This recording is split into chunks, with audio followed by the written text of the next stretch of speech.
Hello everybody and welcome to round 5. How many fingers and thumbs have I got? 5, yeah, that's the one, of GRC's Season 9 Division 1 Championship, sponsored by the fabulous Ultranet Networks. My name is Simon Smith, joined with me in the commentary booth, I'm never alone, is the wonderful, fantastic Aid. Hello Aid.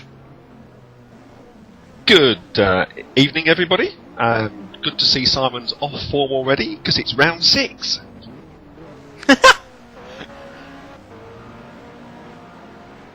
Let's do the time warp again. So where are we? Donnington Park. That would do. And we are here for the qualifying session here today. It's just got underway. 30 seconds has gone, as you can see on your screens. Currently is Randle. Particularly racy circuit, this one at Donnington. We're racing the national layout, so we cut off the little squiggly bit at the end. And what's your thoughts of this circuit then, Aid? I think I like this circuit. This is my local track. I spent a good 10 years here as a motor racing marshal, so I know this very well. Oh, where do you post yourself? I've been everywhere. Actually, underneath the bridge where Randle is now passing, on my own on Friday afternoons watching GT cars. Ah, funky doodles. So a lot of people, actually, I have to say, have gone for the Bolt rather early. I've just switched view to Even and Glaziers because he was one of the fastest people in the practice session. Even and Glaziers actually spent the entire practice session battling with Pablo Martinez. It was almost like they were actually in a race themselves. But Even and Glaziers just coming out of the first turn and up to Hollywood, take us around the lap, Aid.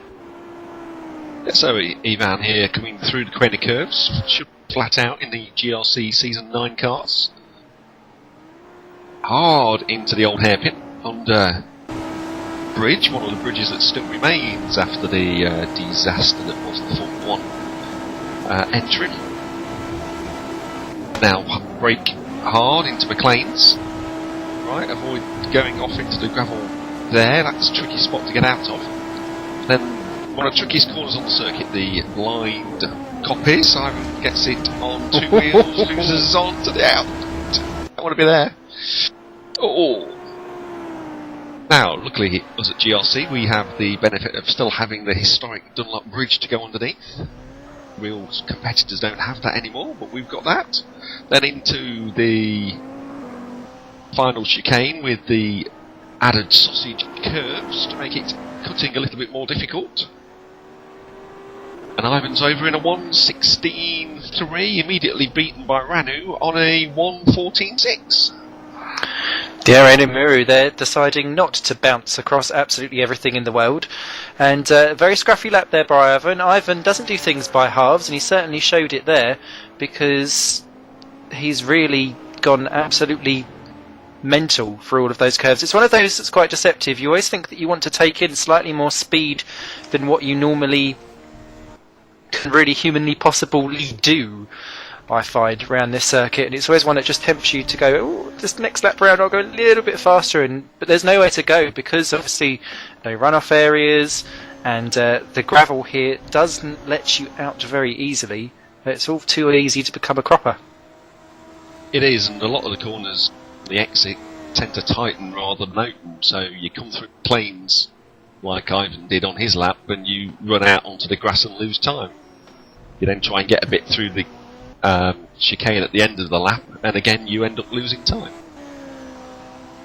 So, bites you on the bum. Daniel Beck there, we've just seen cross the line, goes into 5th. Behind him, Simon Melowish is just starting his hot lap. Also out on track is Matt Hagman down in P18. Let's just see him go through the final chicane, and across the line he comes. Matt Hagman improved form last time out. Let's see how this goes. That's great. 2nd place so far on a provisional grid, just behind his teammate in the TTFR Motorsports in the Fords. 3 tenths down on Rona Muru, who currently sets provisional pole with a 1:14.623. And even Iglesias really feeling the pressure of that mistake because he's dropped down to 8th of the 8th that have set a time so far. So trying times at the moment for Iglesias, as we currently watch Simon Mellish down in P20. Yes, Simon's a regular here at GRC.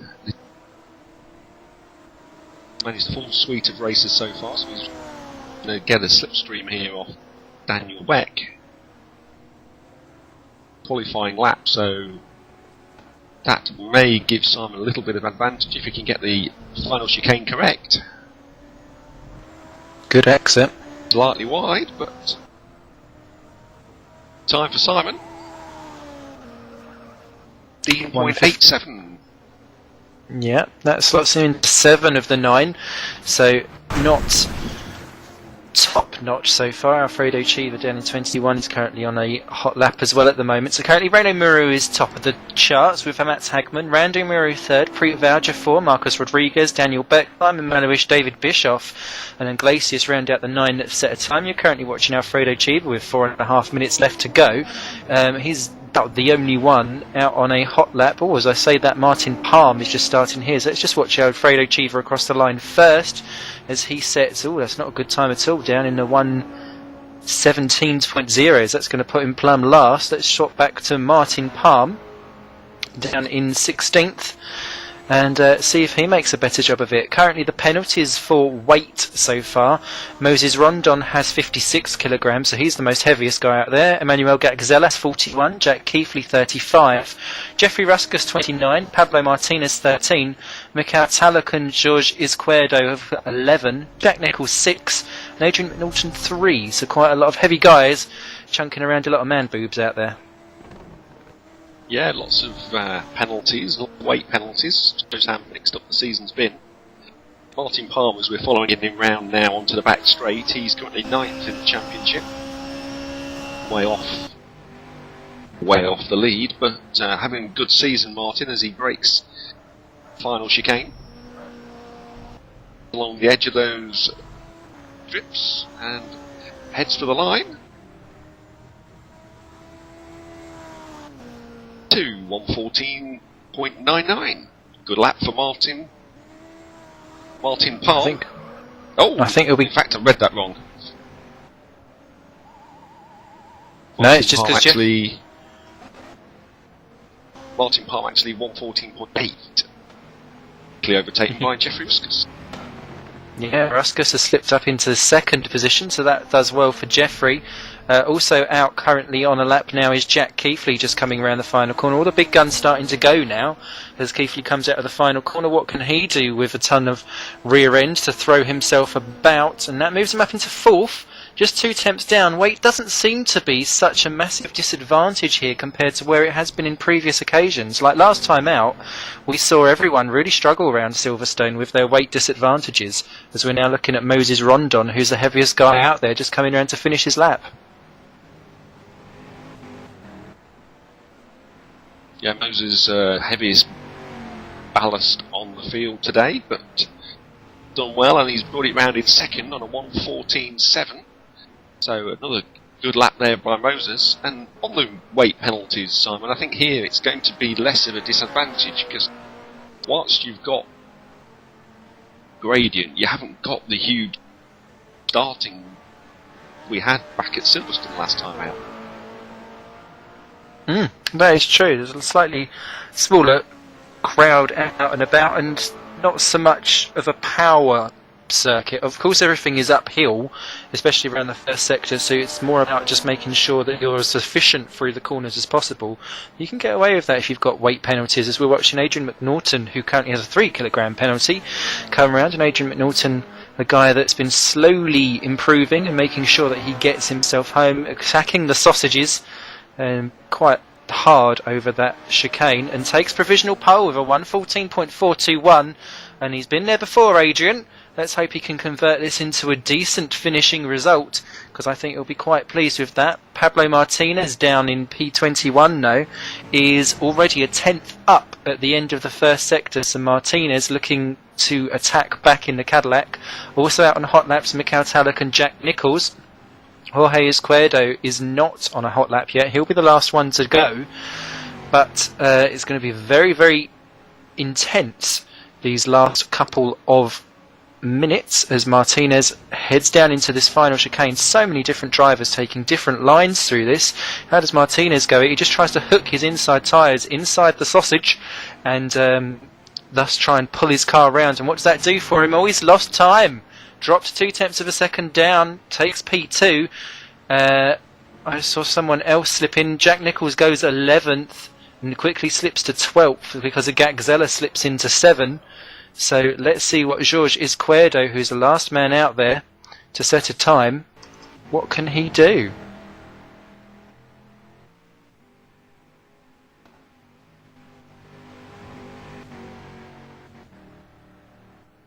Yeah, Jorge's just coming out of Coppice, heading down for the Dunlop Bridge. Good line out of there, good pace. Really to do here until he breaks. Square with the Fogarty S's. Jorge's gone for the just kiss the sausage. I'm over. And Jorge's over the line in 9th, so a 1:14.9. So front 10 are separated by just over half a second. Crikey, that's going to be an absolute corker of a race. Well, if you're kissing the sausage and it only gives you 9th, you must feel a little bit shortchanged. But Jorge Izquierdo has indeed grabbed himself provisional. No, he hasn't. Let's see. Get my teeth in. Adrian McNaughton it is that grabs provisional pole position, which is now converted to the real pole position for Storm Racing Team. In his Ford, Pablo Martinez was 2nd, Reina Murray 3rd, Moses Rondon 4, Jeffrey Ruskus 5, Martin Palm 6, Emmanuel Gagzella 7, Jack Keithley 8, Jorge Izquierdo 9, and Matt Hagman now I think will be delighted to round out the top 10. As Aid said, just the top 10 separated by just a mere half a second. And I think that's definitely the closest that we've had all season. And it's the first time really that I can see almost all of the top guys right at the very front of the field. The only kind of joker in that pack is Ivan Iglesias, who's starting down in 20th. Yeah, just looking at the championship positions, we've got Jack Keithley leading the way by 22, starting the race in 8th place.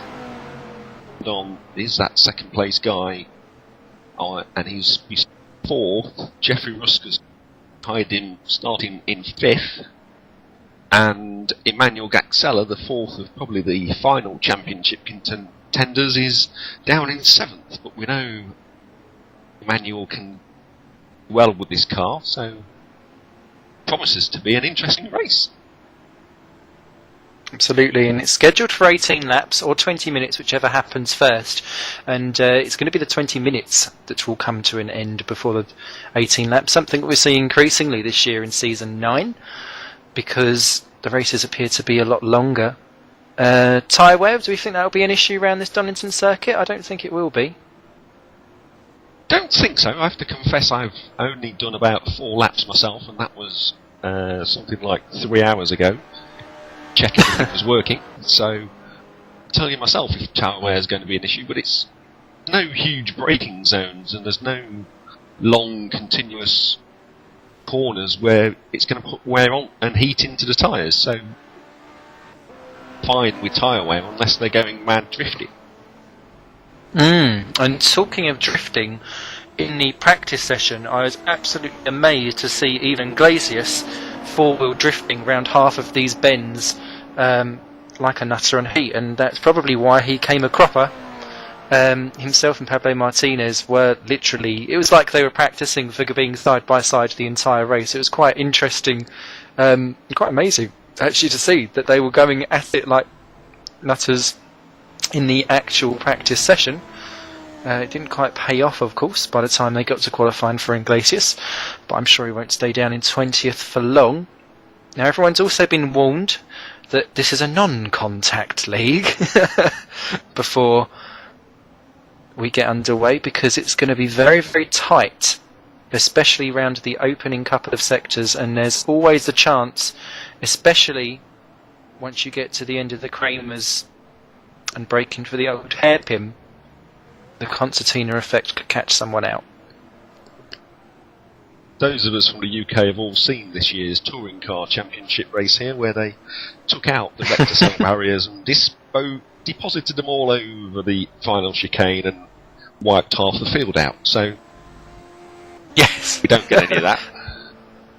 Thank God we don't have any of those. It's all polystyrene. They look like ginormous sponges. I look like I wanted to go in a Lido and float in them by the time they've finished. They are fantastic. I have to confess that in my time at Donnington during a TM race, we had a long TV fast asleep on a rector cell barrier during the lunch break. And people pay for orthopedic beds. You don't need one. No, just get a barrier. Get a barrier. Get 9 of them. Excellent. Well, when I did see them, the first thing I thought was spongy. So you have confirmed all of my thoughts on that. So here comes the grid's let off. They're going to go around on the formation lap. Let's just take you through the grid. Top of the charts is Adrian McNaughton.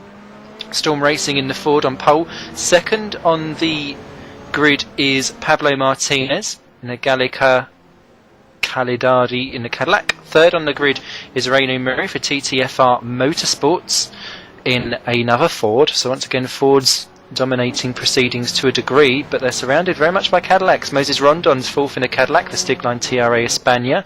5 is Jeffrey Ruskus for 05 Motorsports, also in a Cadillac.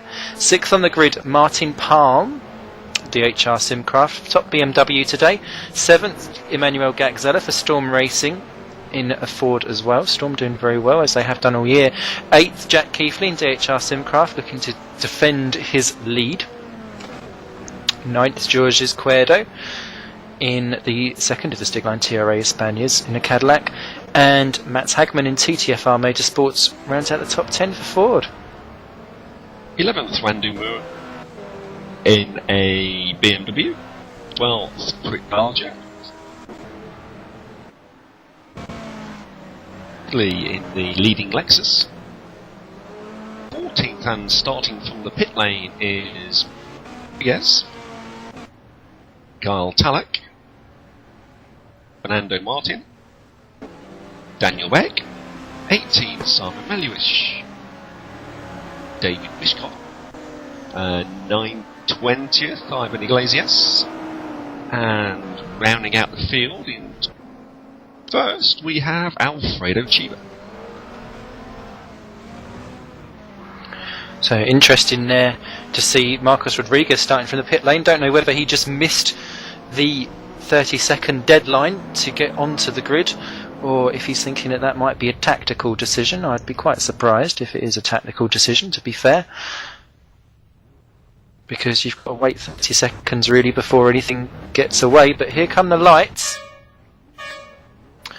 And once we have them on, we will be racing. And Pablo Martinez, a much better start here at Donington. McNaughton is desperately trying to block Ruskus, who's going to go down the inside. McNaughton's pushed to the outside. Ruskus is through, as is Muru up into second. There's contact between Muru and Ruskus, but they get away with it. Muru's the one that loses out most and runs off wide and is slipping right down the field to 10th already, pushing McNaughton down to 8th.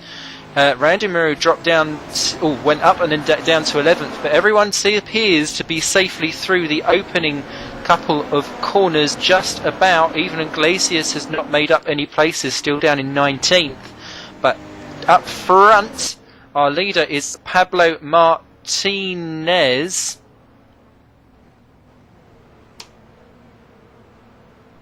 Just about. There he is. Yeah, Pablo Martinez got a good lead out there. He's got now trying to form a gap as we've got a spinner up at Cockpit. It's again, Squaredo's gone off and rejoining it back in the field.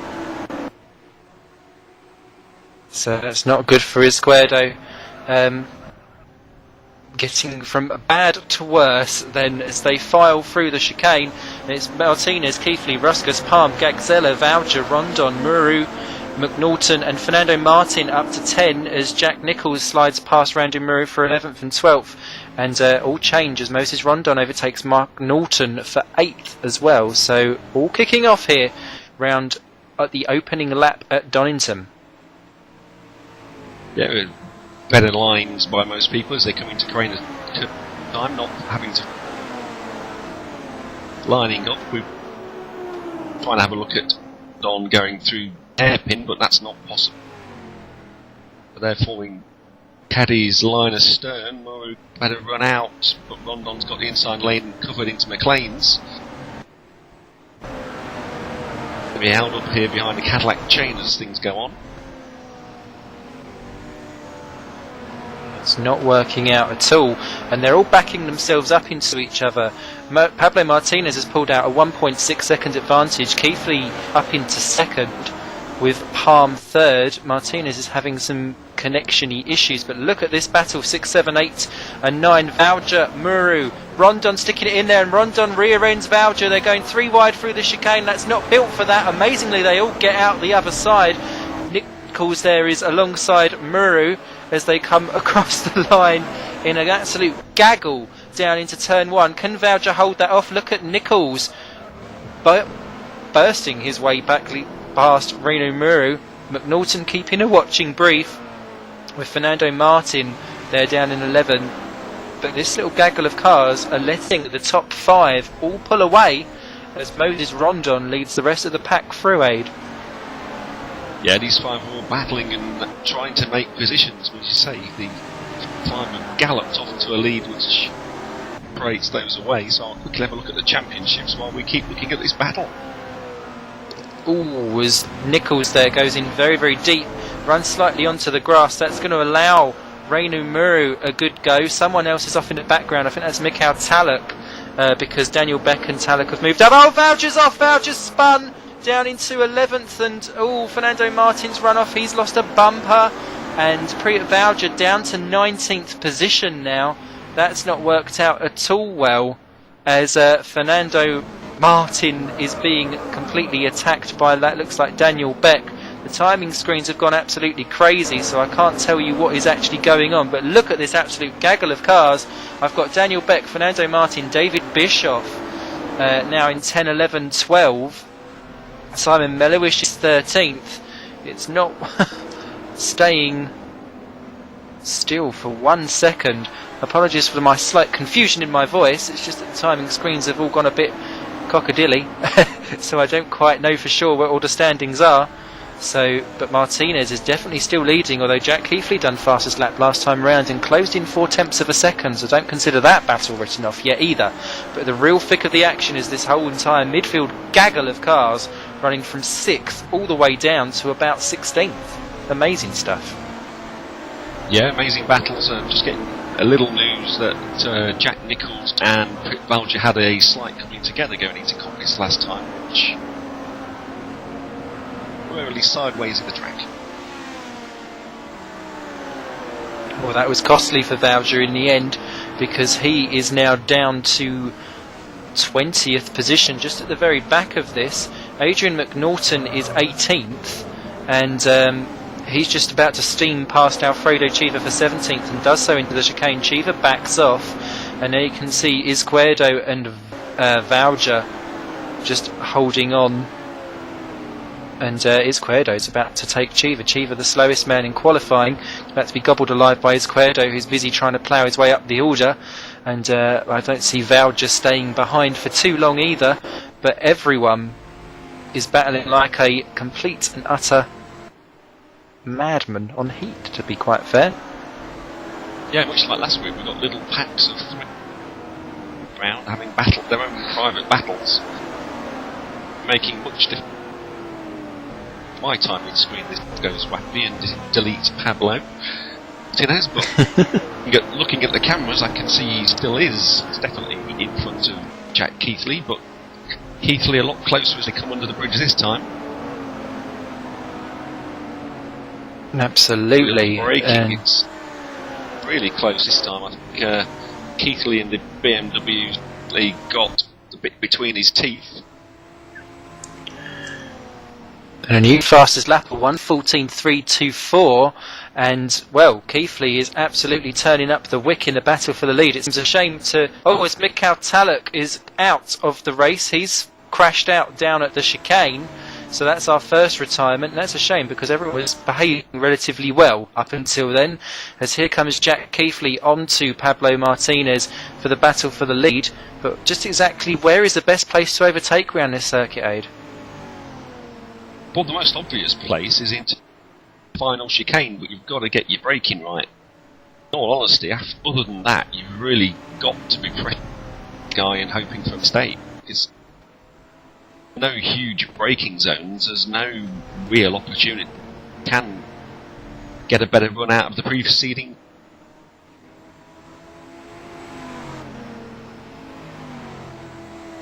Has got a better run out of Coppice Bridge. Go for the inside as we come to Kane. Bit of contact there. Tidied up and sorted out. And fighting's allowing Jeffrey Ruskus to slowly ease back. He's only 0.9 now behind Keithley.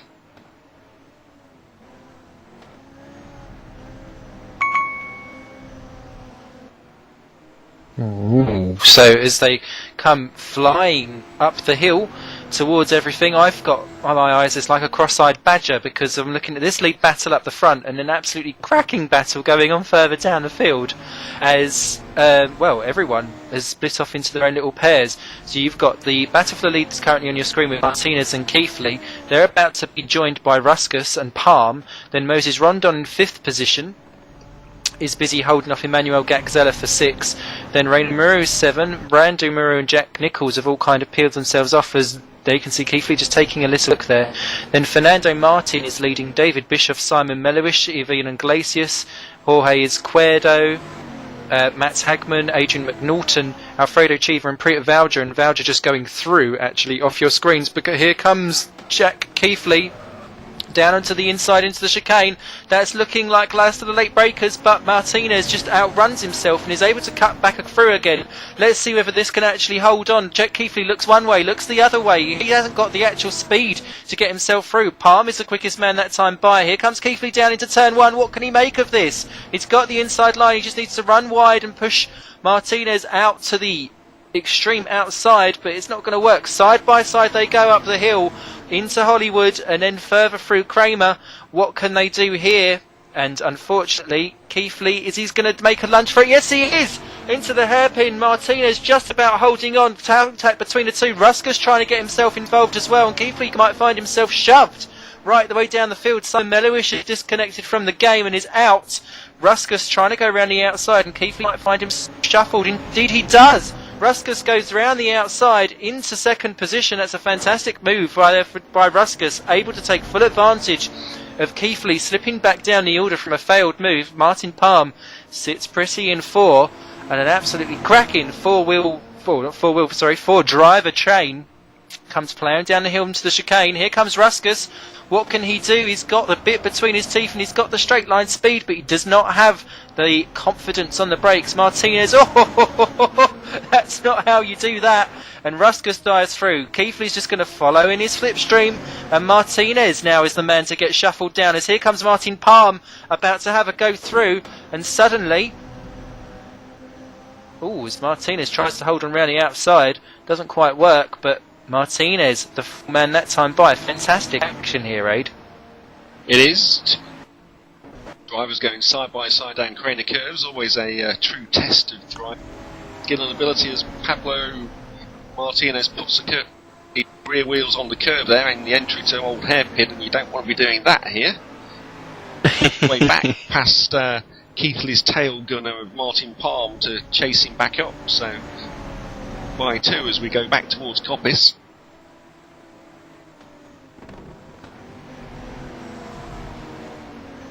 Yeah, fantastic battle go. And Palm. The late breakers again, Simon, down into the chicane. Yeah, and this is Keithley attacking Ruskus. Once again, he's favouring the inside line to try and miss place Ruskus, who has a very slidey exit, and that's not going to allow him the best traction out of the corner. Keithley, can he actually make the difference? This is all going to be about gear ratios and how they're set up.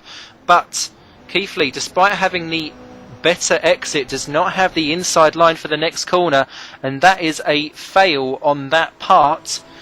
So Ruskus keeps the position just for now. Martinez looking menacing in third, Palm still in 4. An absolutely cracking battle going on from 11th position all the way down to 20th is just sitting tightly off your screens. We'll return to that in a second. Oh, that's Martin Palm there going a little bit wide, and that will disconnect himself from this trio as they come up to the top of the hill. This time we're at the hairpin.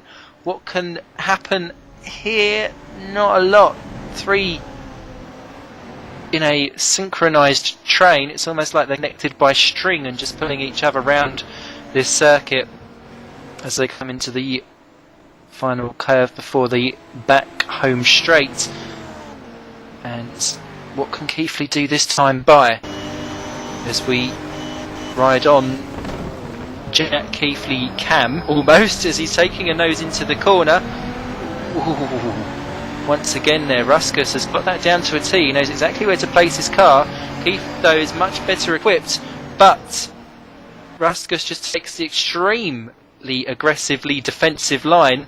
Martinez wants to try and push all the way around the outside, and 3 into 1's not going to work around that corner, Aid.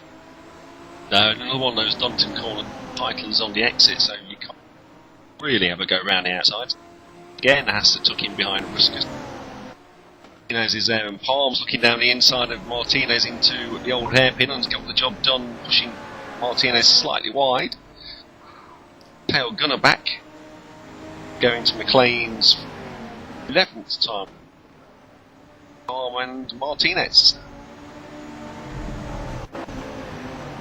And Martinez really the fall guy this time by, as Ruskus continues to lead from Keithley and Palm. Everyone almost status quo as it is.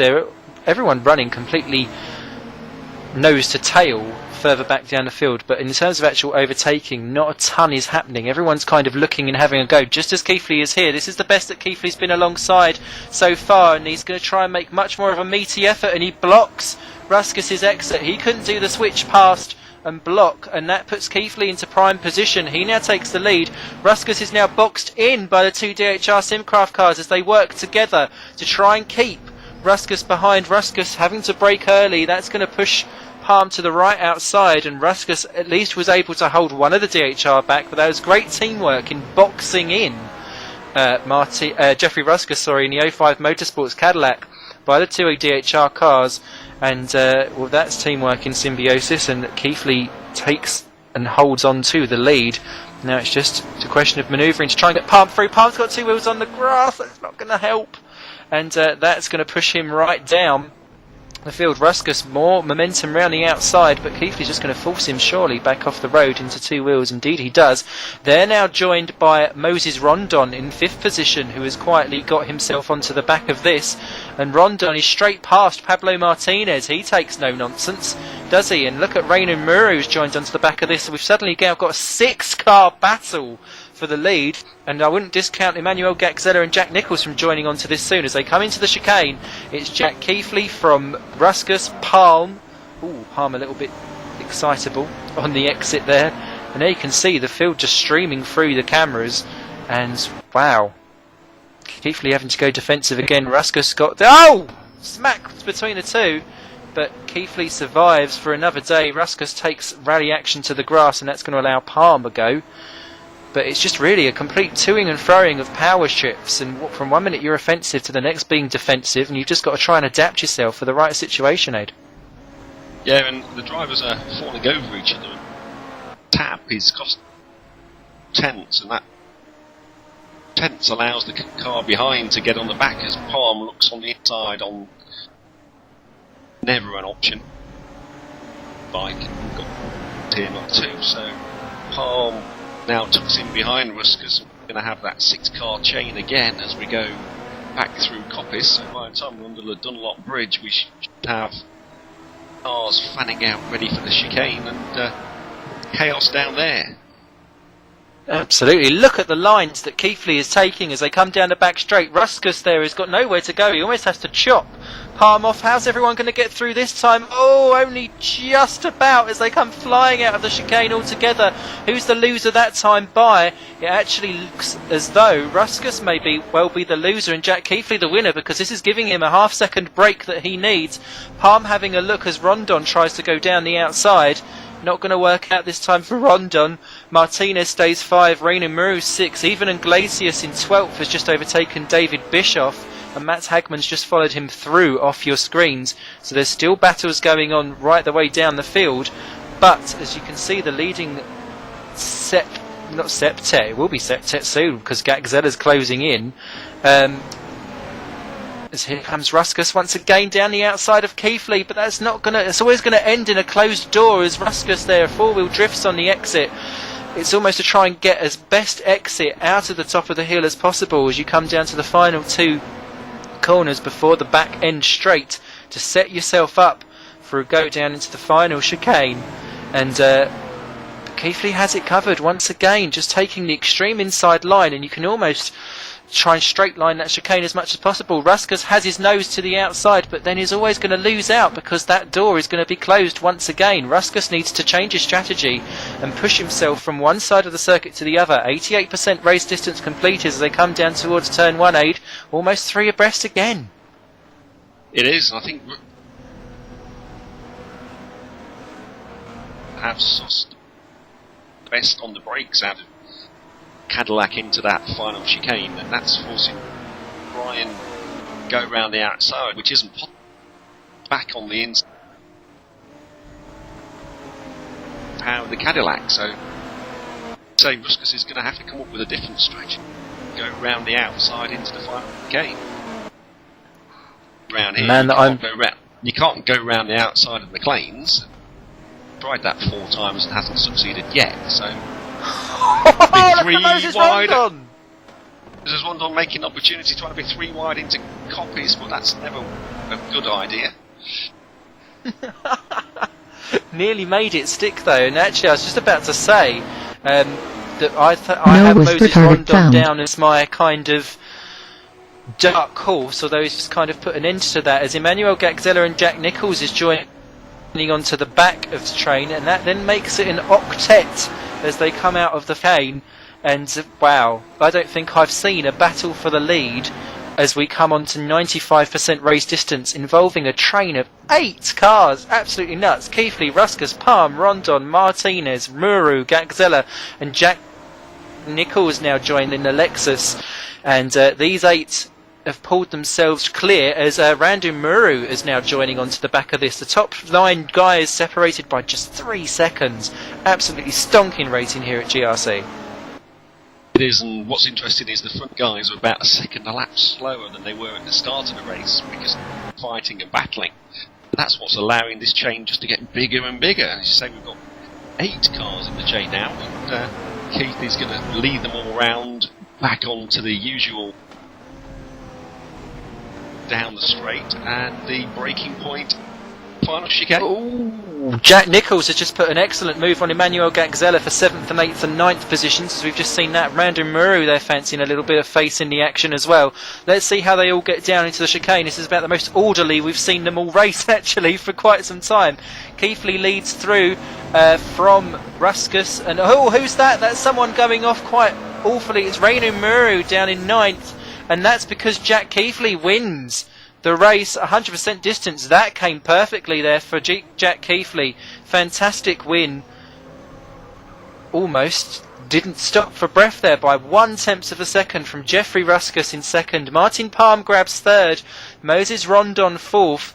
Pablo Garcia, I don't know who you are. Well, I do, but that's a different league altogether. Pablo Martinez 5th. Manuel Gagzella 6th. Rainer Muru 7th. Jack Nichols 8th, and he had 7th into the last corner. That was a great last corner by Manuel Gagzella, made up 3 places. Jorge Izquierdo ends up 9. Randle Muru, they're spinning at the final corner, ended up down in 10th. What a shame. Then behind them, sorry, go for it, Aid. Quite interestingly, Jack Nichols finished the race through the pit lane. Oh, I didn't notice that. Yeah, he seemed to spin on the final chicane as Randle was lined up in the pit lane and crossed the line in the pit lane without losing. Wow. Well, good action there. Then we've got 10th Randall Murray, 11th Ethan Iglesias, 12th Daniel Beck, 13 Matt Hagman, 14 Adrian McNaughton. He'll be disappointed after pole position to get 14th. Once again, story of Adrian McNaughton's season 9 has been failed pole positions and missed opportunities. 15 Alfredo Chiva, 16 Fernando Martin, 17 Preet Voucher. And he was actually our last finisher. Marcos Rodriguez crashed out, and we lost Simon Mellowish very early on too.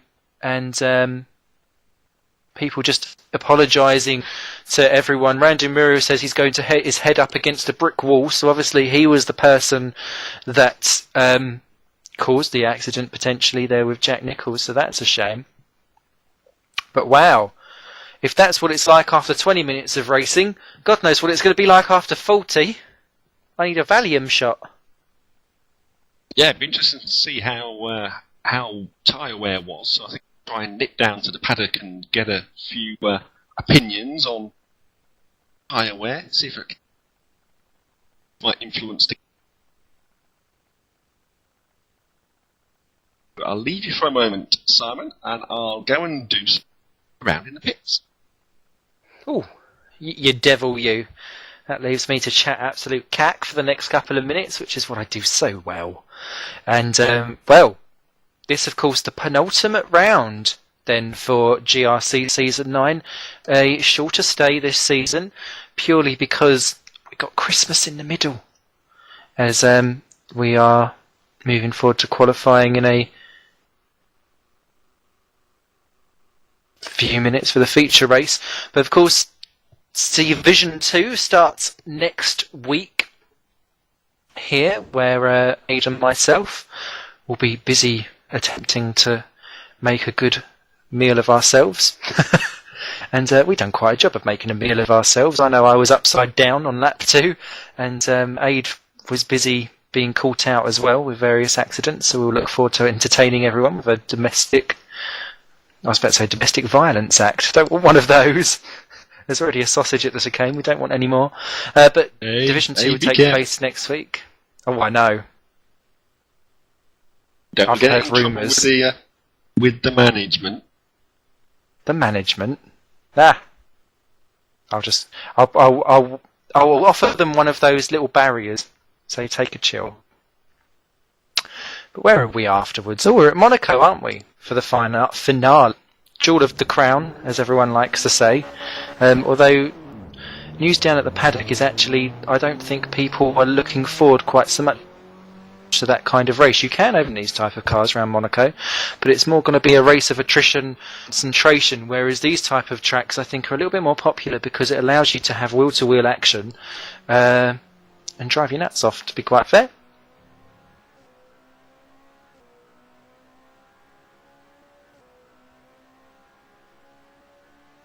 Any news on the tyre wear situation, Ed? Yes, I'm just getting some now. Just give me seconds and I'll be back with you. Okie dokie. So, if you are also looking at signing yourself up for Gentlemen's Racing Club, you should pop over to rfgrc.co.uk and sign yourselves up. It's a damn good league. And you should treat yourself, especially this time of year. It's Christmas, for goodness sakes. And it's not just these types of cars that we've got. Once these are finished, we'll be off driving Formula 3s, which are great fun to have. I can crash them in all kinds of places and still find new ways to crash. Then following on from that, we have cup races that are small 4x4 race championships that are held over the course of a month. Normally, currently, if you're into that kind of thing, we have a 2VC Cup that takes place on Thursdays, and that is ran by yours truly. I'm not actually Aid Randle. Everyone would like to be Aid Randle, but unfortunately there is only one. But he has a cup. Yes, but how is a 2VC? I was 2CV Cup that started off last Thursday, because I heard lots of people saying how great it was.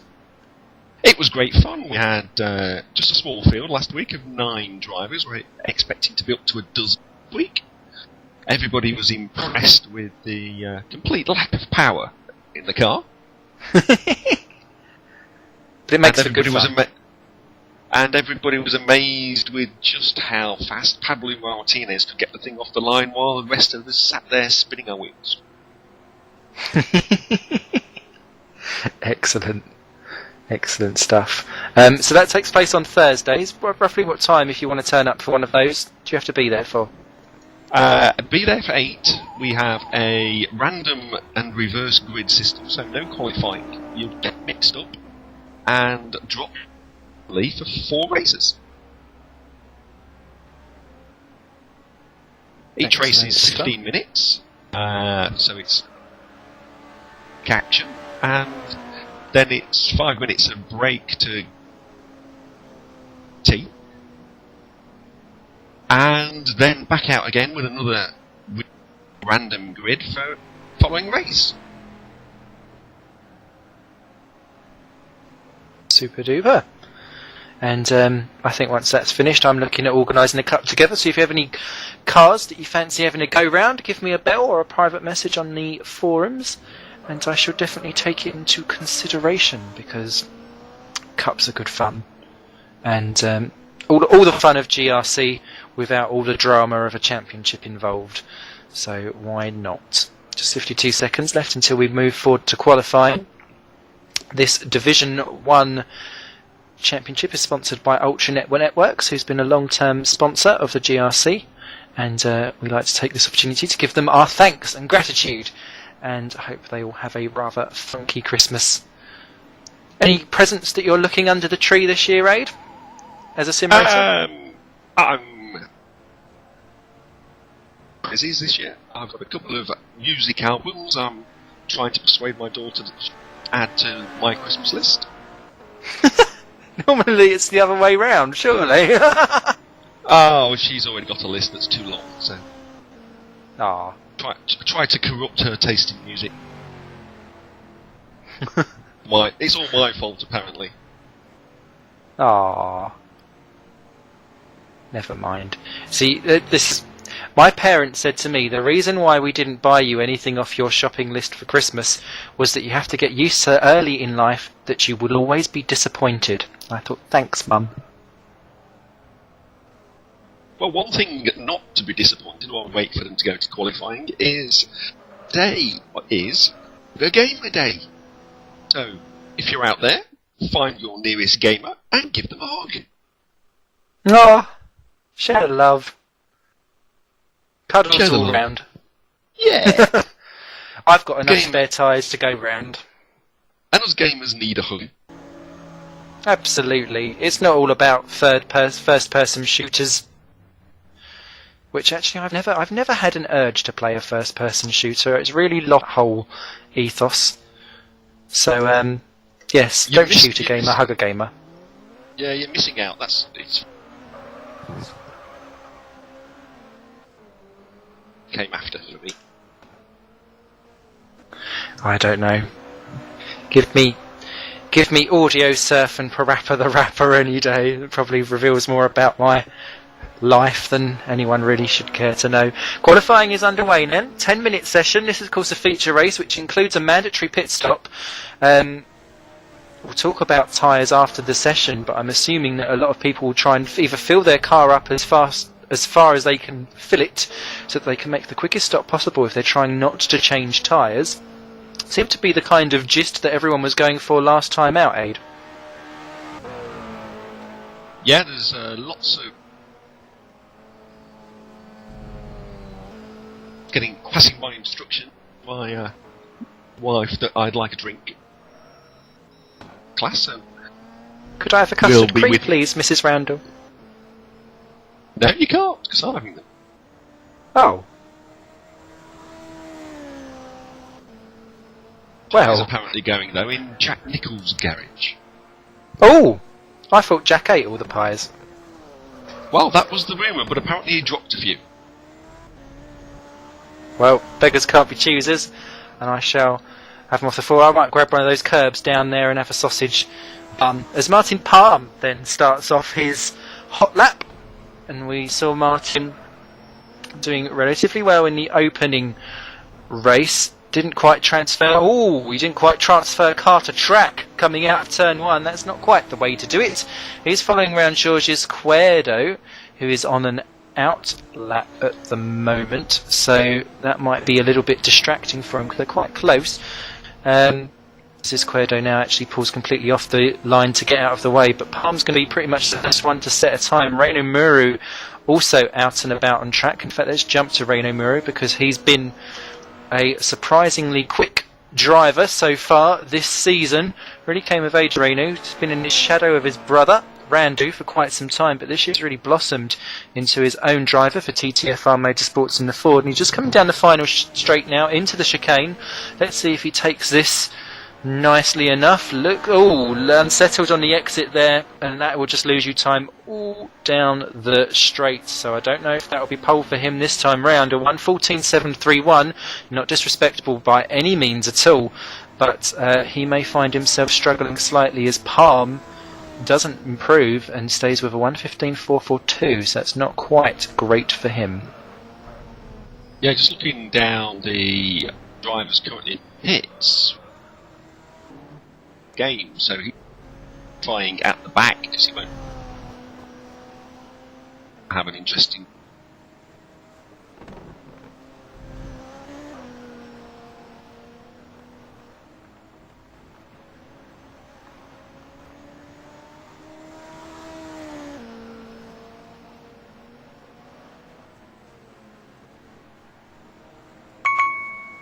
at who's on a lap now. 11, Daniel Beck.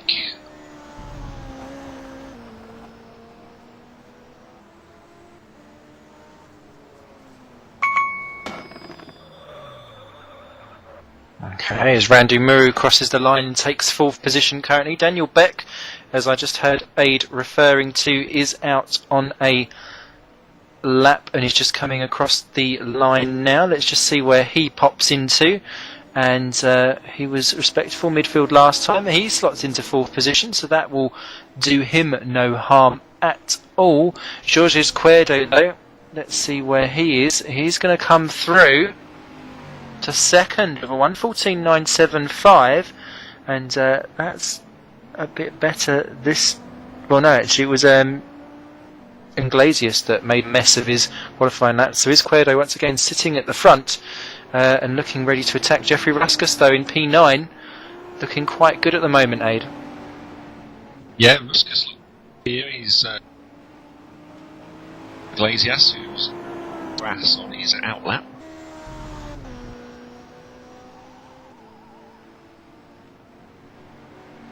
Take the gantries and lead onto the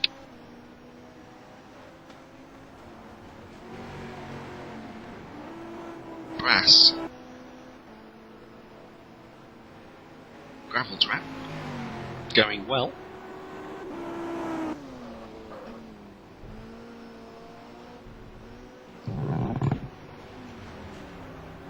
And he's just coming down to the final chicane now, and once again one that takes a bump on the exit but appears to have got away with it to a certain degree. Ruskus comes across the line then and he slots into 2nd, just 68 thousandths of a second behind Reino Muru, who still holds provisional pole at the moment. I'm very interested to see who the man behind him, who is even Iglesias, does, as Mats Hagman slots into 4th place with a 1:14.987, and Fernando Martin slots in 6th behind Marcos Rodriguez 5. So the times are starting to come now in the second half of this session. 4 minutes and 20 seconds left to go, and even Iglesias has got to make much more of a concerted effort to keep it on the black stuff and off the green stuff, and whatever you do, don't go in the orange and brown bits, because, well, as the colour suggests, it's not very good.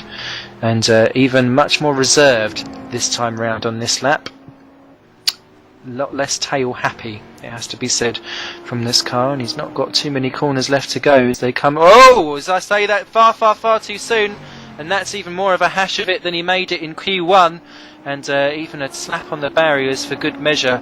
Going to keep soldiering on though, because there might be some cars that don't complete time, so it's worthwhile just not giving up. Rainer Muru has left the game. He's currently still sitting in provisional pole, so let's hope he gets back in the server quite quickly. And, well, even and Glaciers. Oh! Well, some say he should be better off as a stunt driver. All we know is he's called Even and Glacius, and that's not worked out for him back of the grid again. Yeah, it's probably even.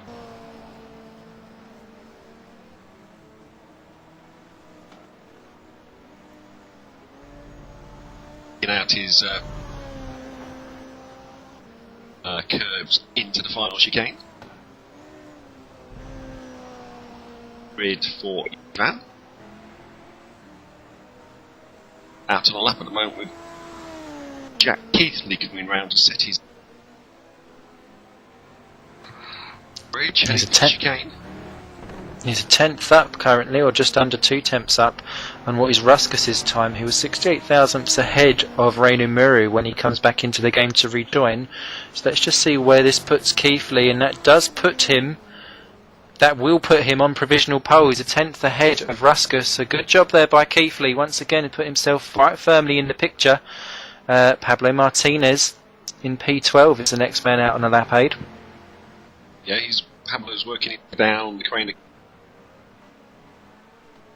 Wide line, so he gets early power out of the old hairpin. Banners and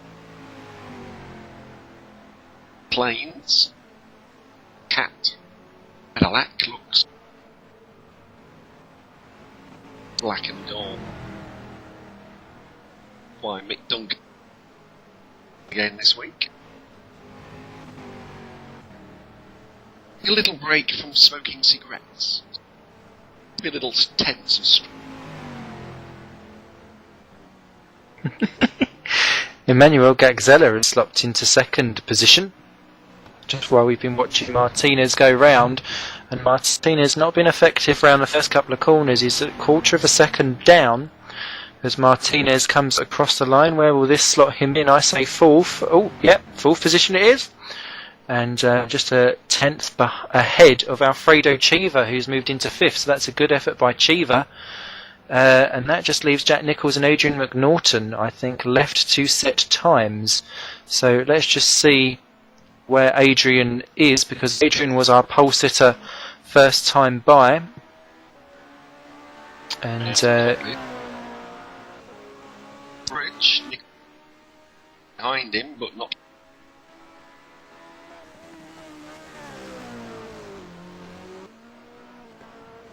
Wide on the entry, and he's rolled it. Oh!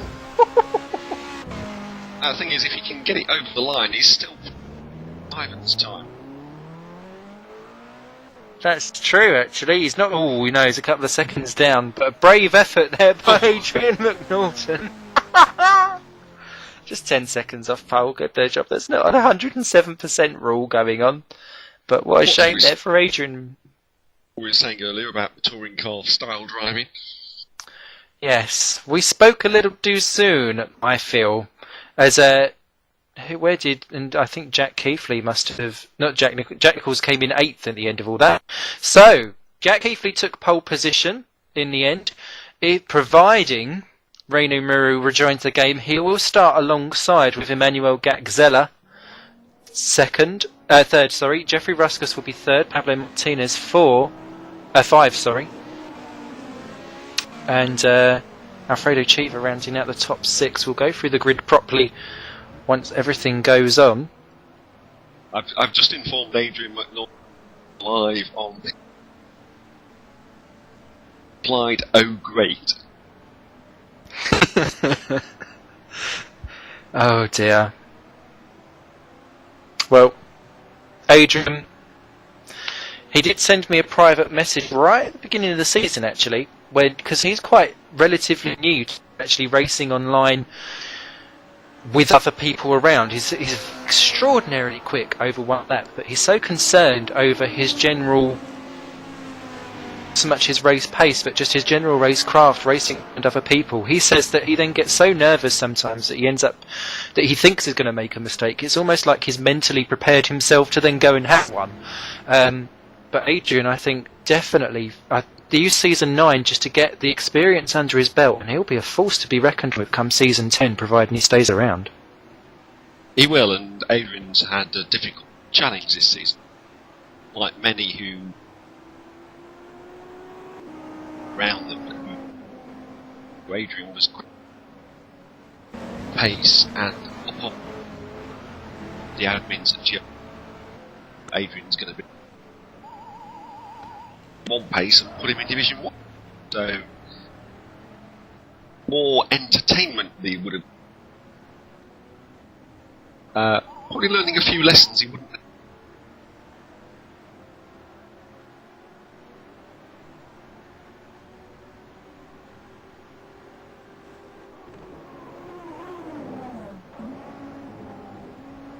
Date on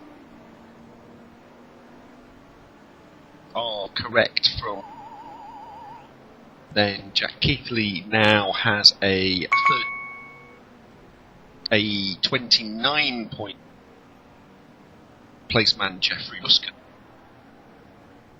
in third, 4 points Randle around 250. And Emmanuel Gaxello is the man that lost out on that, and he's now 4 back place most Rondon. So Gaxello needs a cracking feature race. Hang on in round with any chance of championship.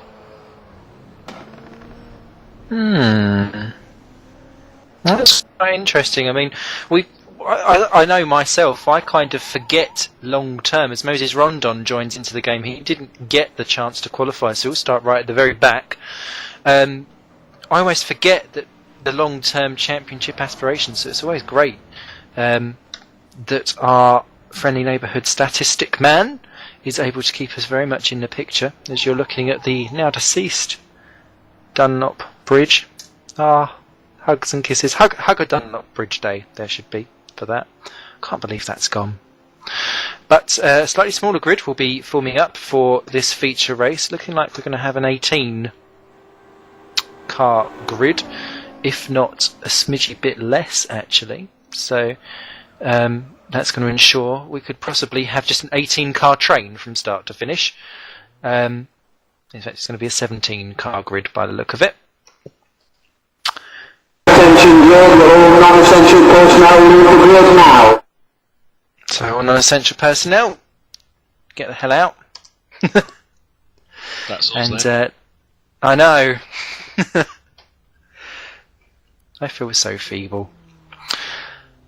So 35 laps or 40 minutes. Now we hit the 20-minute mark in the sprint race. We'll hit the 40-minute mark for foul show in the feature race. And let me just take you down through the grid. Pole position is Jack Keithley in a DHR Simcraft in a BMW, so that's a good BMW pole. Second and alongside is Emmanuel Gaxella here for Storm Racing in his Ford. Third overall will be Reino Muru, TTFR Motorsports in another Ford. So once again, the criers that say Fords are far too good will cry again, I'm sure. Fourth, top Cadillac, Jeffrey Ruskus for 05 Motorsports. Fifth on the grid, Pablo Martinez for Gallica Caladadi in another Cadillac. I really should learn how to pronounce that team name. It's just far too foreign for my English tonguage. Sixth on the grid is Alfredo Chiva for one of those cars, but top Volvo. So good stuff there, and there's not many Volvos out there this year, so big up the Volvo guys.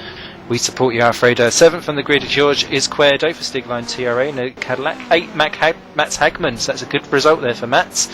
Really coming of age in the second half of the season. Ninth, Jack Nichols, once again top 10 in the English Racing Night, and he's the top ERK to date. With 10th, Marcos Rodriguez rounding off the top 10. Yeah, Mike Wrightson, the other.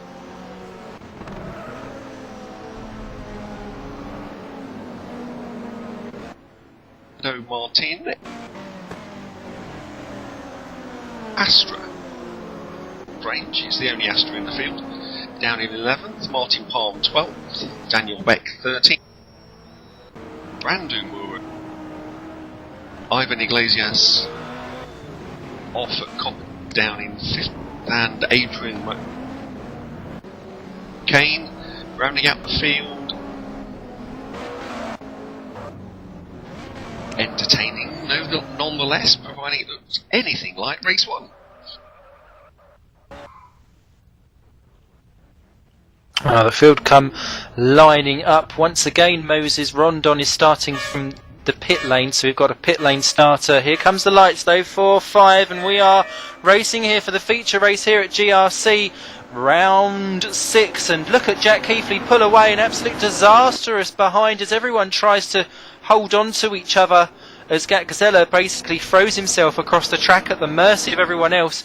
Keithley is in the lead, Ruskus moves forward into second, Gazella follows through, everyone else has just about made it round the corner, but Gazella there almost giving Keithley a gift for the lead of the race down into the opening couple of turns. Everyone just about scraping through in this 17 car field. Moses Rondon has rejoined the track now from the pit lane, and well, the winner there, Jack Keithley, and his lead quite quickly actually been evaporated into those last couple of turns there by Jeffrey Ruskus.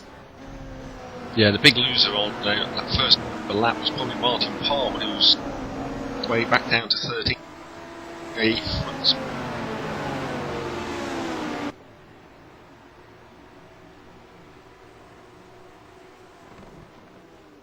Into the chicane with Ruskus. Again, a variety of lines from these playing a little bit car. Again, it's chain, and last time 2 laps in, it'll be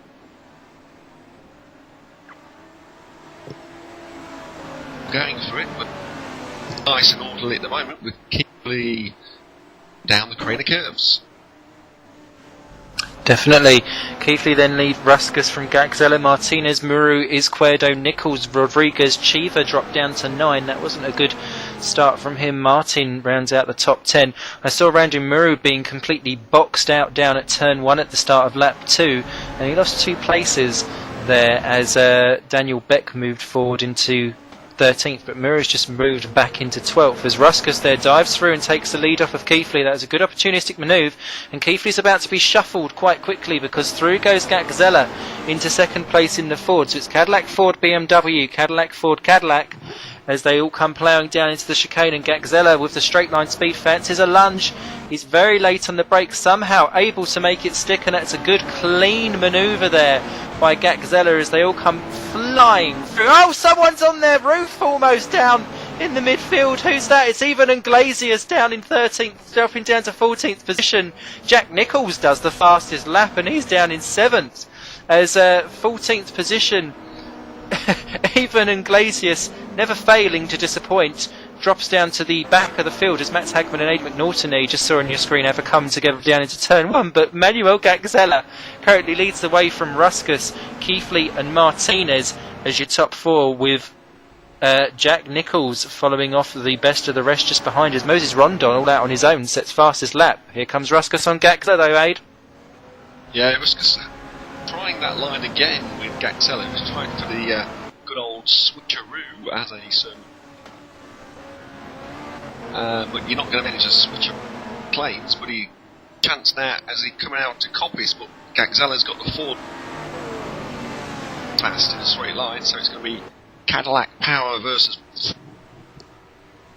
adding a toe to the back of Gazella, so it's Gazella with the late on the brakes, sensibly backs out of it, lives to another day.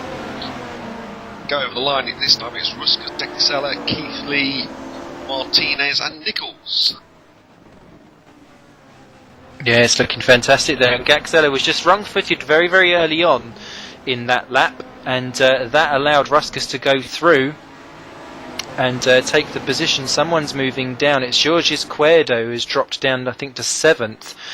He's been shuffled down the field, unless there's some kind. I think it's a timing issue, actually. To be fair, as Ruskus gets a tiny piece of breathing space, and Jack Keithley almost having to look in his rear mirrors for Jack Nicholls, who's moved up into 4 ahead of Pablo Martinez, with Marcos Rodriguez in 8th position, being very sideways in the background there, and an absolute great scrapperoo going down in the rear part of the field there. Daniel Beck, Martin Palm, even Iglesias, Mats Hagman, all going side by side into the last couple of corners there. Let's see what happens down at the final chicane. Ooh, everyone just about sticking through together. So they got a lot better run out of the chicane this time. The outside by Jeffrey. Gate corner. Wow, it's again now we've got Ruskus Dexella.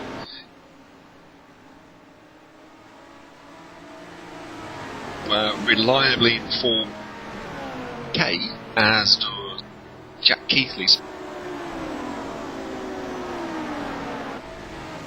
Later in the race, lonely for those two.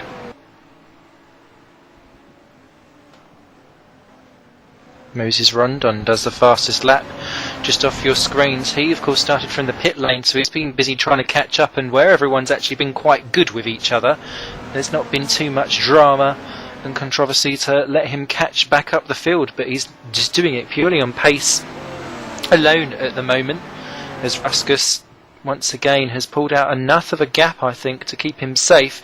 The one that I don't think is safe is actually Jack Nicholls in 4th position.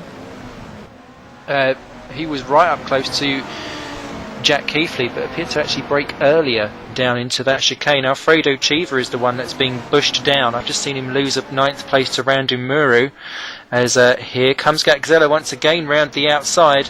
It's just not going to happen round the outside in that corner though, try it as he may, and it's just going to leave him looking left, looking right, desperately trying to find the right kind of place to sniff a move past. And he's almost trying to push Ruskus into making a rash decision for an error, but round up this hill the course is so narrow and the lines are so tight, it really just tests any kind of aggression, and you can quite easily fend it off if you know exactly where to place your car. Can and make it pass you. Have a pass half-hearted attempt, end up with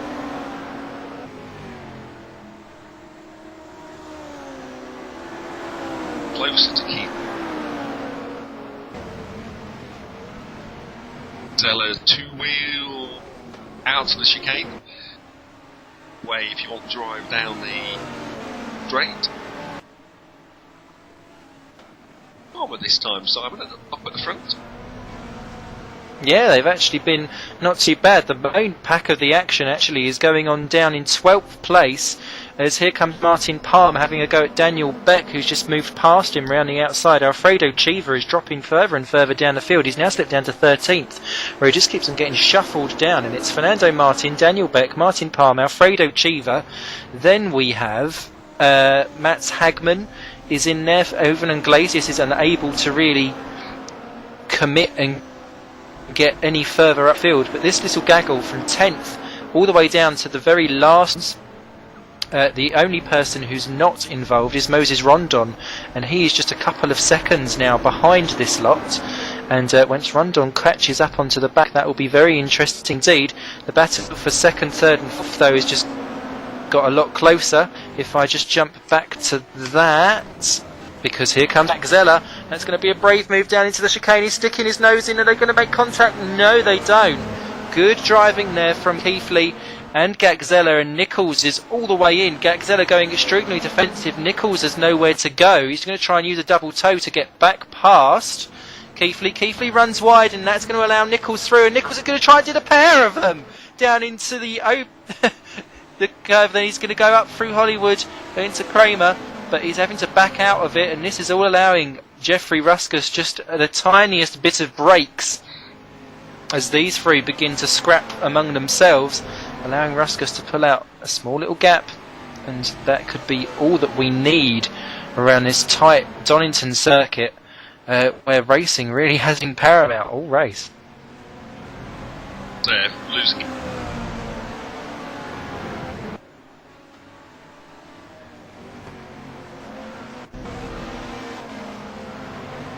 Together if they're going to gap.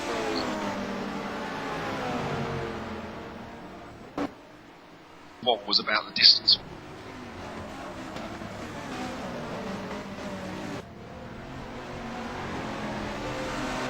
Again runs all. Stella braking slowly.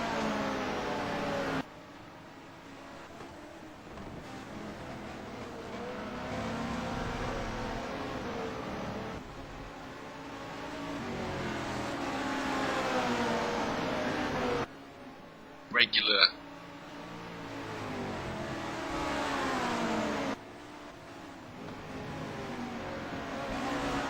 gappers on going into the old hairpin and full glides his car. They're allowing Gaxella a little back. Racing Just back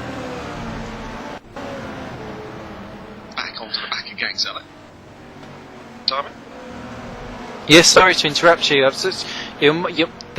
think your mic's cutting in and out a little bit, so I might be. Apologies if everyone at home can hear you, and I'm cutting in like a babbling fool over the top. But apologies for that. It's all I can hear. But here comes. I was just about to say the battle for fifth is actually a little bit closer. But here comes Nichols having a look at Gaxella, unable to do anything. But behind them, equally full, is Reina Maru, Pablo Martinez, and Georges Cuerdo in the battle for 5, 6 and 7, as well as Nichols. Once again, I thought that would be a place where he could actually have a go down into turn 1, but Emmanuel Gaxella not even feeling the need to have to run defensive. Such is the power of that Ford, and Nichols is basically almost pushing Gaxella around. I think they might want to try and work together in order to close down Jeffrey Ruskus in a way. Reina Muru is now closed onto the back of Jack Keithley. That's interesting. He's made the break from Pablo Martinez down in 6. He's still got Georges Cuerdo alongside him. Those two have spent the entire practice session battling each other, so they should know each other's moves by now and be busy working together to field themselves back up again. I can see a change of position further down the field, and that is because Adrian McNaughton has just moved up 3 places in one fell swoop to 13th, passing Fernando Martin, and it's Alfredo Chiva, I think, has binned it somewhere. Because he's disappeared. Or is he in the pits? Yeah, it looks like he's just disappeared. Alfredo Chiva was 11th, 12th, and Kit just ahead of Martin Park.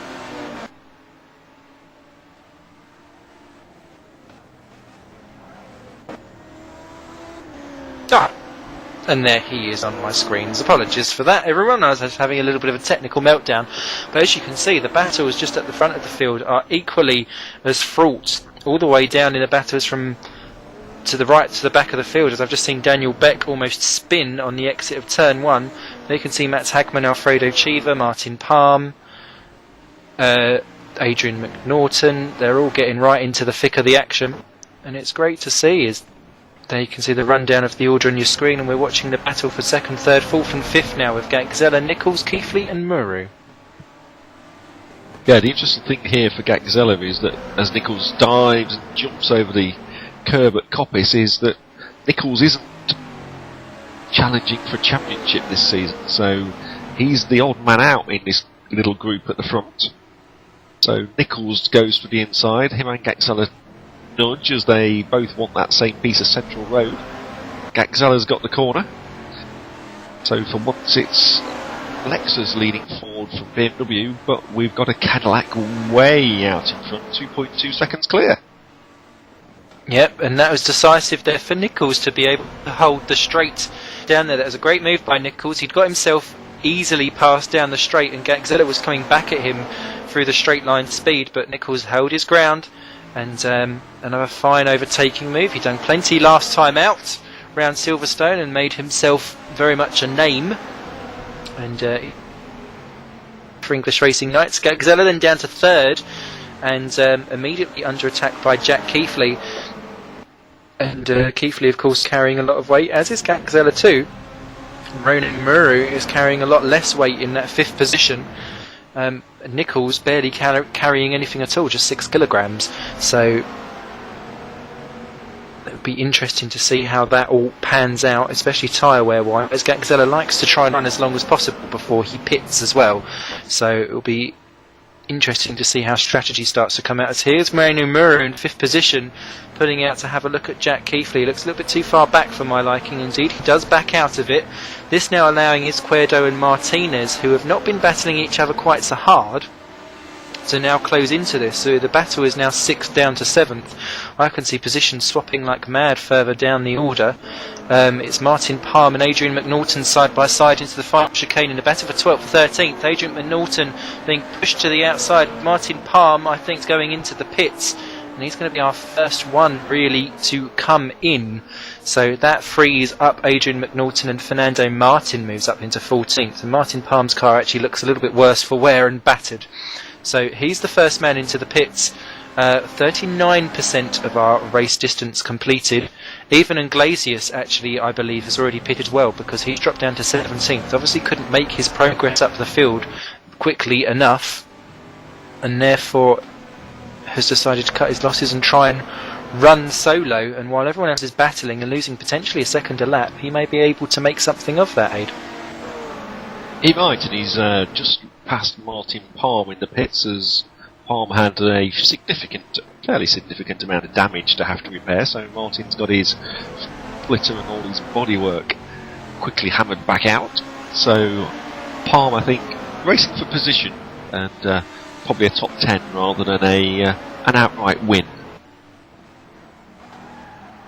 He'll have to keep his foot down, because he's only about the length of one of the short straights here ahead of the front pack, with Jeffrey Ruskus' lead just cut slightly, just to 2 seconds this time.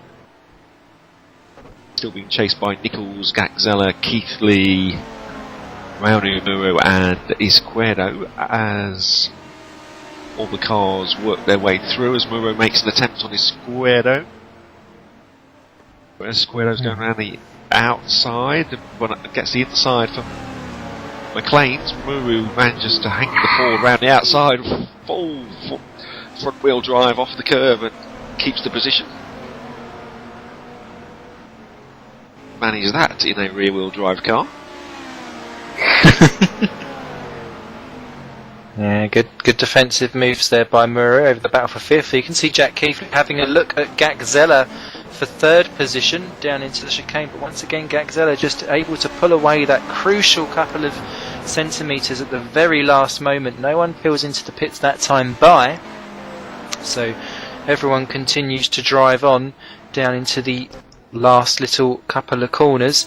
Interestingly, Randu Muru has overtaken Marcus Rodriguez for 8th and 9th position, has immediately pulled clear. So Randu got 5 seconds to make up to Pablo Martinez, but potentially could be the next man in the chain to join on. But Jeffrey Ruskus way out front now, 2.0 seconds lead over Jack Nichols, who's pulled out 9/10 of a second over Gazella, and that could be crucial too, as here comes Muru on Gazella. Gazella losing out big time to Keithley there. Sorry, I wasn't watching.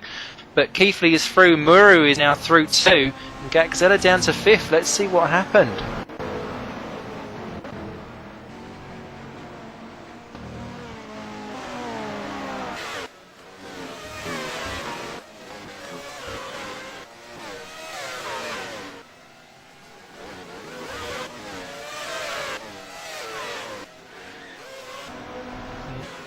Here we are, just sorry, on the replay. Now you can see he's sitting quite happily in 3rd place, and is it a mistake all by himself? Oh yes, locks up far too deep into that corner at the top of the hill and just loses out dramatically there, and down the order he goes, and that is it, down into 5th position there for Emmanuel Gazella. You're now watching back live. Yeah, Keithley's back through on Muru, doing the good old switcheroo, and Gazella makes the same. At the same time, makes a move Ford v Ford as Muru loses out 2 places in session. They're now foot down trying to get back with Nichols. The order we've got Cadillac, Lexus, BMW, Ford. Jorge Izquierdo has popped into the pits as well and has rejoined well clear of Ivan Iglesias and Martin Palm, so that's potentially a good move there for Izquierdo, because he then gets out of this battle over 2nd, 3rd, 4th, 5th, 6th, 7th, and if he can make it count and put in the quick laps while they matter now, potentially he could see himself leapfrog a few people. Be quite interesting to see what happens there, as Muru and Gagzella locking up their brakes on the way, and Gagzella very aggressive on the way out, and that's why he's in the pits. Oh, Randle Muru, they're just about, sorry, Randle Muru just about making it into the pit lane. That was very close, I have to say, for Gagzella, but even more so for Randle Muru, and they slip down the order. It'll be interesting to see where they come out in relation to everyone else, as you currently watch Jack Nichols on your screen in a rather deserved 2nd position at the moment. Yeah, Muru's following Gagzella out. They come out roughly with the same gap they entered the pits. Now the timings, and Ruskus last few laps has been on a 1:14.5, and his Izquierdo has been doing a 1:14.9, so Izquierdo's pit stop strategy, unless it gives him an extra half second, isn't going to work out for the absolute win, but may give him a position point. So with all those pit stops going on, that's now moved Daniel Beck up to 6th. Mats Hagman is in the charge of the main battle on track at the moment for 7th, with Alfredo Chiva 8, Adrian McNaughton in 9, and Moses Rondon, having started from the pit lane, has now caught all these and is sitting in 10th. Now Alfredo Chiva, very strange, was nowhere in the first race, pulled out an absolutely stonking qualifying lap in the 2nd race, and then kind of has been dropping further down the order altogether, as I believe Jack Nichols and Jack Keithley are in the pits this time by. Moses Rondon pops in too, as Mats Hagman and Alfredo Chiva continue to move forward. Oh, Jack Keithley comes out of the pits right in front of Mats Hagman. It's important for him to stay ahead. Indeed he does so, because that then allows Hagman and Chiva to basically act as a buffer there for Jack Keithley. And no, it's not worked out well for Gagzella at all, because Fernando Martin is ahead of Gagzella, and worked out perfectly for Jack Keithley. Someone didn't turn their damage off, I don't think. Yeah, Gagzella's had a very, very long pit stop, and he's also had a fairly poor out lap, so Gagzella's struggling this time. Unusual for Emmanuel not to make the most of the pit stops, but one failed pit stop out of the 6 so far is bad average. Not bad at all. So Jeffrey Ruskus currently leads. Randle Murray yet to pit is in 2nd. He is continuing on. Daniel Beck is currently sitting in 3rd place, and he's got the already pitted Jack Keithley in behind. I can see someone's lights on. I think that's Mats Hagman, who's just going to peel off into the pits along with Alfredo Chiva, so that'll be a good little scrapperoo by the time that they get into the pits. Fernando Martin too is in, and that's going to release Emmanuel Gagzella out, and is that Jack Nichols moves up into 6th position, and he's got, who's that behind him? That is Jorge Izquierdo, and Izquierdo's having a look down the inside into turn 1. He pushes Nichols off out wide, and Izquierdo grabs the position, currently 6th, but that will have much more of an impact later on. And that's unfortunate for Nichols. He's being shuffled back down the order, and straight onto the back of him is Randle Muru. So despite a pit stop, they've all kind of come out together, and that's worked out well for Izquierdo, because that's a net gain by the time that's all finished. Yeah, Martin and Chiva nearly made contact actually in the pit lane. They both tried to exit at the same time, but they back out on the field behind Moses Rondon down in 13th. The field starts to shuffle through more of the pit stops as we pass 60% race distance. So most cars now made the pit stops. We've got a few up front that haven't, and waiting eagerly for those front runners to get in and make their stops. Yeah, race it's just position Ruskus. Ruskus and Muru really the big two yet to go. As there you can see 6, 7 and 8 is Izquierdo, Nichols and Muru. They're all coming out of the chicane together. Absolutely tight and twisty stuff. Izquierdo goes extremely defensive. Nichols having a go round the outside, and that's actually one of the more decisive moves I've seen so far, but unfortunately rallycross is not the best sport that you want to be doing in a touring car race, and that is going to allow Reinu Muru through, and that's unfortunate there for Jack Nichols. He slips down to what is now 7th. It will become an eventual higher up position by the time the pit stops have shaken themselves out, but that allows Reinu Muru up onto the back of Izquierdo, and he's wasting no time, straight onto the rear bumper of him. He's going to pull out and have a go into the hairpin. Can he make anything of it? No, because Izquierdo is busy holding the inside line, and once again the to and fro of pressure from giving to taking is really something that you've got to adapt to in such a quick manner, as once again Nichols straight on the attack. You've just got to strike while the iron's hot, otherwise people get so aware of your moves and your traits and where you go on the track, and you need to keep things fresh, otherwise you're just going to end up being shuffled down the field, as we've seen Alfredo Chiva have. As here comes Muru, very, very, very late on the brakes. Can he make it stop? Just about. Bounces over the sausage, just about keeps it on the grey stuff, but a bit of a tardy exit. He's kept the inside aggressive line, and if you can just hold Izquierdo out wide, a little bit of paint rubbing between the two, but just about holds it together, and Izquierdo there just being shuffled almost behind Nichols as these three continue on. Yeah, Nichols trying to make the most opportunity, Izquierdo leaving the door open, but it's not going to happen. So they file their way 1, 2, 3 through the old hairpin. There by Muru, but no problems whatsoever. These three settling down again, ready for gaining position. That's pretty much what these two corners are about. Get yourself lined up through McLean's and Coppice as Izquierdo runs wide. Chance to get it onto the back, so if Nichols is good through Coppice, he could have a chance down under the Dunlop Bridge and into the final chicane, but Izquierdo looks as though he's got that covered with the power of the Cadillac.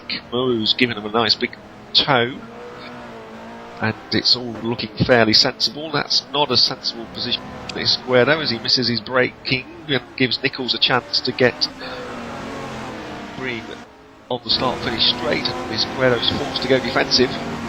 Bump drafting pretty much there, Nichols on Izquierdo as he goes for the outside line of the old switcheroo, but Nichols with his Lexus, he's got his nose in front but no more. So back as we were, Muru gaining a little bit of breathing space as we come back down the Craner curves.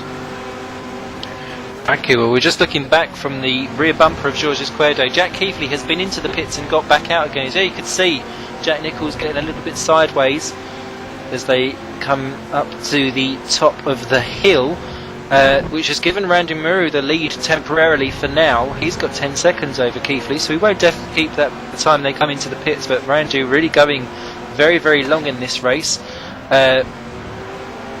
So by the time he pits, actually, these guys are now 22 seconds odd down the road. Depending on what Muru's doing tyre-wise, he could very well appear right at the very back of this. Yeah, Muru's pitting now as Keithley goes past him in the pit lane. McNaught flying past, and Ruskus as Muru comes down off the jacks, just waiting for the fuel, and he's away. So he's going to line up behind, he's tumbling down the order, behind Nichols. Martinez will be there or thereabouts shortly as well, so we're down 6 places there for Randle Muru. Yeah, good he's race out in so far. 7th. Yeah, he's out in 7th, so that's a net gain for him. He's ahead of the 8th, 9th and 10th battle. Pablo Martinez really has lost out in the pit stops. He's now battling with Daniel Beck and Marcos Rodriguez. Daniel Beck has really been a big net gain, actually. He's moved up to 9th. He was down in 11th before pit stop started, so that's worked out for him. The other big gainer is Moses Rondon, who started from the pit lane.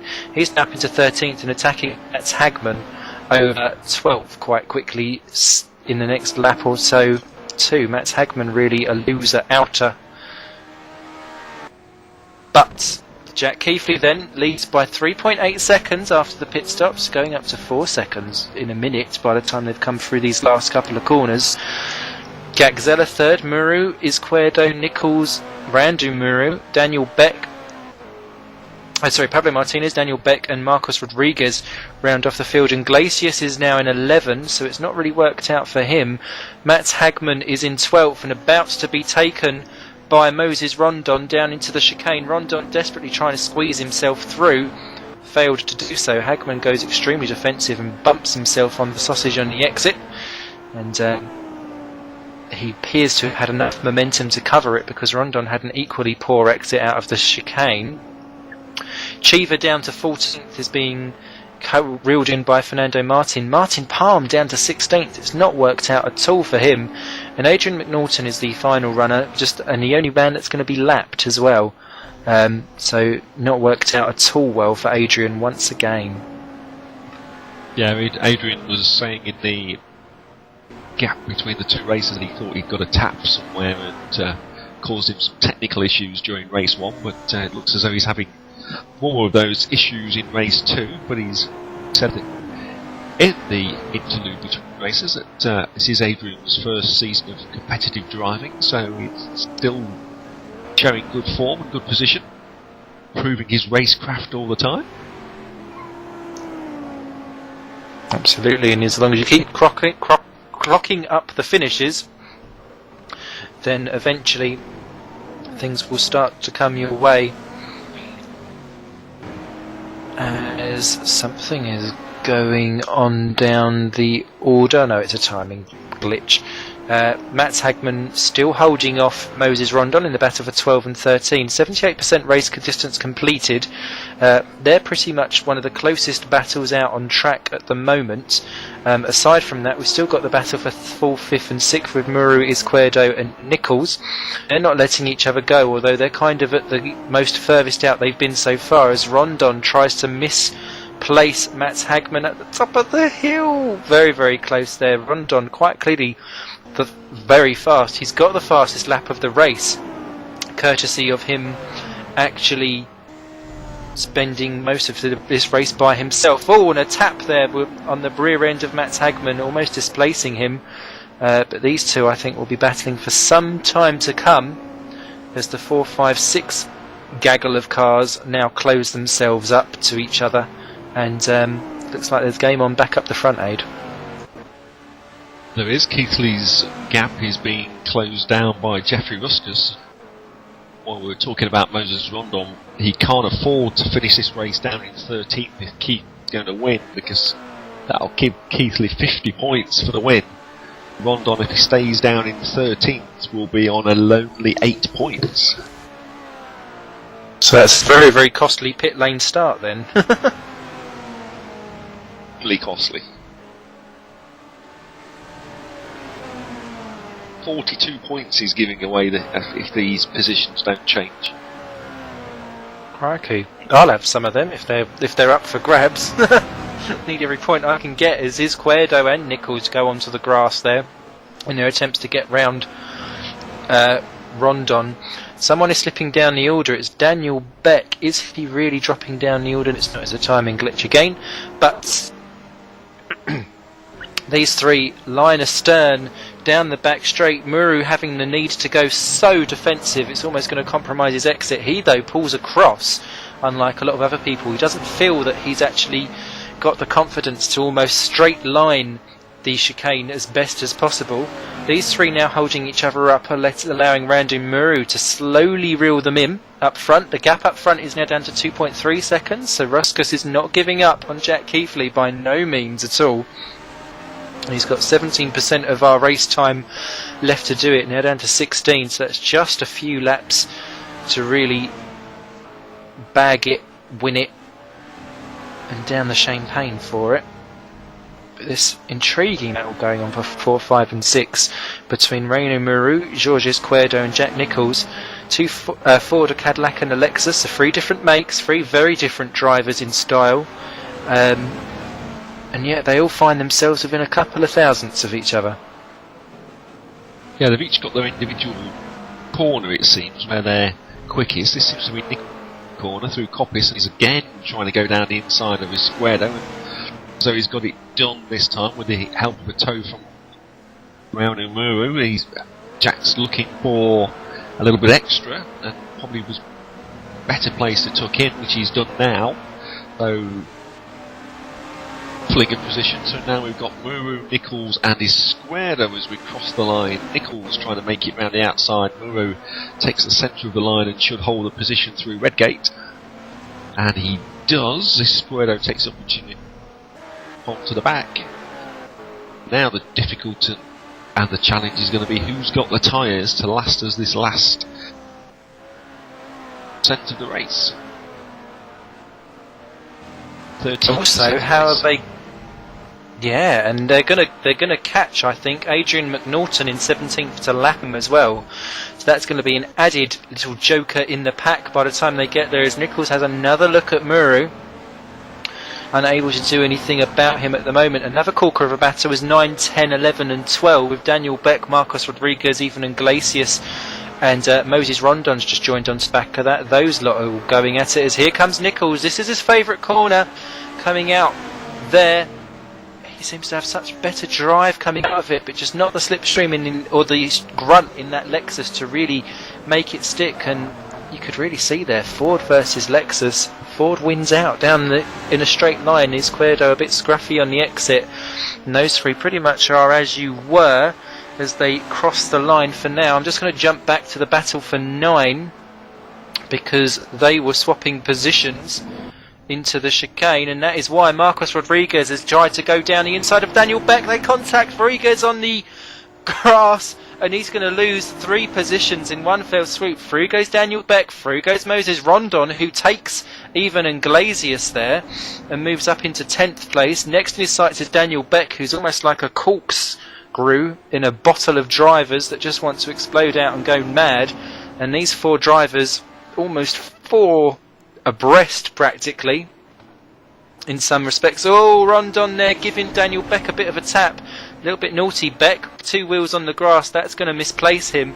Through goes Rondon, through goes Iglesias, and through goes Rodriguez, and Daniel Beck is shuffled down the order. That's not going to work out well at all. What's going on up front? Here comes Ruskus. He's through onto the lead there of Jack Keithley aid. He is. Ruskus has been consistently half a second quicker than Keithley for the last 4 or 5 laps, and that's eaten through Keithley's lead. He had 2.5 seconds at one point, but Ruskus making quick work of that, quicker as it seems all the way over the circuit. So has Keithley's idea that he thought he was going to be okay on tyres actually proven not to be the case over the race distance? 7% left, making a gap. Yeah, he's got nothing to answer. We will grab a replay of that overtake for you guys, don't worry. But yeah, Ruskus immediately putting daylight between himself and Jack Keithley. Jack doesn't look like he's got anything to answer with. No, Keithley's doing the same lap times as he was doing behind him, so it looked as though Jack's car full, so Gaxella's now trying to close in from 3rd. He's got 7 seconds and not enough laps, I would suggest, for that, so must lead out to nearer a second. Keithley. So here's the... Sorry to interrupt, Aid, I've just got the replay up. Here's the move, and that was actually very decisive down into the final chicane. He just pulled out and just jumped through. Keithley didn't even try and defend. That was a magic move there, really, by Jeffrey Ruskus. Not defended at all by Keithley. That's really surprising. It is, but I suspect Keithley's playing the championship here. Keithley's got a commanding lead of nearly 30 points over Ruskus, so letting him get 6 points away here is probably worth doing with only the 2 races at Monaco to come. Definitely. So that has sorted out that lot. The battle for 4th, though, has been sorted in the favour currently of Georges Izquierdo and Jack Nichols into 5, Randle Muru to 6, Reino Muru slipped down to 7, so he's obviously been off in a war somewhere. Martinez is still 8, Roses Rondon is now 9. in that little scrap, and he's pulled away from even Iglesias, who finally breaks into the top 10. So at least Rondon's done some damage limitation as we start the final lap for Ruskus. Just one more to go for him. But Iglesias still got Marcos Rodriguez behind him. Daniel Beck has dropped off the back of them like a stone, and may well be caught by Mats Hagman by the end of this race as well. So everything's still full guns blazing into the final lap. So what have you made of this? It's been an absolute corker. Yeah, another great round of door-to-door racing. 99% gone, so final lap. No whisper target found. Steve Donaldson exits McLean's with a good 2.5 seconds lead from the Jack Keithley. Round onto the final straight and down the back straight to bring it home, Simon. Yeah, it's been an absolute thriller of a race for Jeffrey Ruskus and Jack Keithley. Ruskus played the waiting game as Mats Hagman leaves at the very last moment as a disconnection, I think. But Jeffrey Ruskus, well, percentage game or not, that was an absolute corker of a drive from Jeffrey. And he takes the win here at Donnington Park for the feature race. The Division 1 Ultranet Networks. Second place to Jack Keithley, and that is important for him in terms of the championship, and I don't think he'll be too upset with that. Third for Emmanuel Gatzella. A good save after a very exciting opening half of the race for him. Georges Cuerdo, different strategy. It certainly paid dividends by the time the race came to an end for fourth. Fifth for Jack Nichols once again.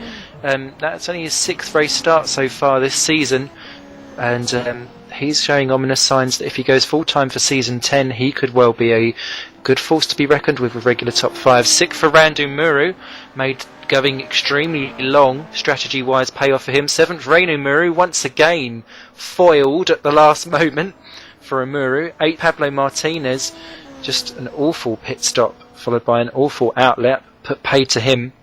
9th Moses Rondon, and a good recovery drive from starting from the pit lane, but that pit lane start is extremely costly as the drivers celebrate by smashing themselves into the final chicane. And that is going to be key championship prizes for Moses Rondon's 9, and even Iglesias rounded out the top 10 there for what was a pretty messy round for the Kraken Motorsports guy. Yeah, I'm quickly just doing some maths here on pen and paper. So to me, it looks as though a 3-point lead thereabouts going into the final 2 races. 80-ish point grabs with fastest laps and be added to that. So head to Run. Casinos of Monaco. Rondon grabbed the fastest lap for the feature. I don't know who grabbed the sprint one. May well have been Jack Nichols, so that doesn't really go to either of them. But yeah, Streets of Monaco, completely different circuit. Just to round off the rest of the finishing order, Marcos Rodriguez was 11, Daniel Beck 12, Alfredo Chiva 13, Fernando Martin 14, Martin Palm was 15, Mats Hagman's classified 16th as a DNF. I think he disconnected on the last lap, which was a shame for Mats. Adrian McNaughton, final finisher, 1 lap down in 17th.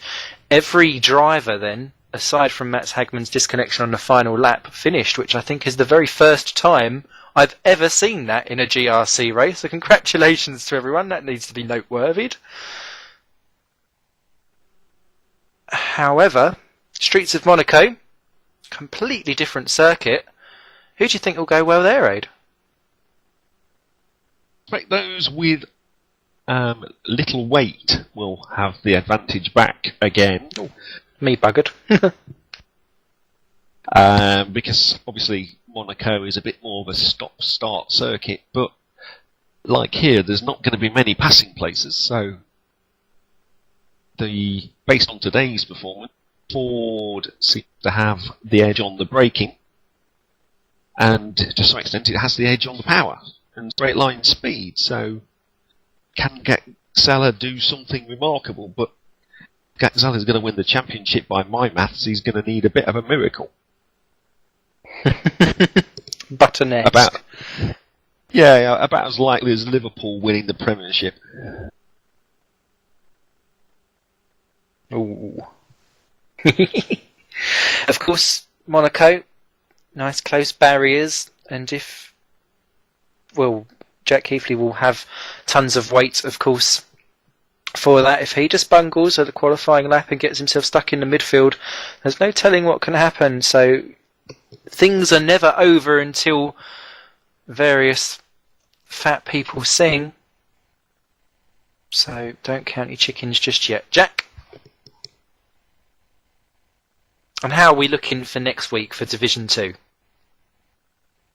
I think the evidence of here is that I will again struggle in a Lexus, as I always do, and that those in a front-wheel drive, particularly Fords, will qualify well and then fall backwards as they try to abysmally get off the line. Story of the season. Well, you can catch all of the Division 2 action, which is sponsored, of course, by R Factor 2, next Monday at the same time, 8:15 GMT. And you'll be watching tonight's hosts, Aidan and myself, attempt to show our racing prowess. I put racing prowess in commas because I think we prefer to call it racing floundering. But we shall be there. And then, of course, you can join the Division 1 guys in 2 weeks' time for the season finale here at Monte Carlo. Thanks to PSR TV. Again, Monday, 8:15. Grab your snacks and your beer. And you must come and join us. It's been an absolute privilege to be commentating and taking part and enjoying this racing with you this evening. Any final words before we sign off, Aid? No, just usual words to everybody. If you like what you see and you fancy a bit of touring car action, then get yourself over to .rfgrc.co.uk, get signed up, and join in some of the club racing, which is Thursday nights, and the 2CVs. Ran by Aid himself. I must come to that one. I was meant to come last week and I got caught up in stuff, but they're thoroughly fun cars to drive, and you should all treat yourself. It's Christmas. So that's good night from Aid, good night from myself. Thank you very much for watching. You'll take care of yourselves, and we'll see you next week for Division 2 action here for GRC. Take care. Bye bye.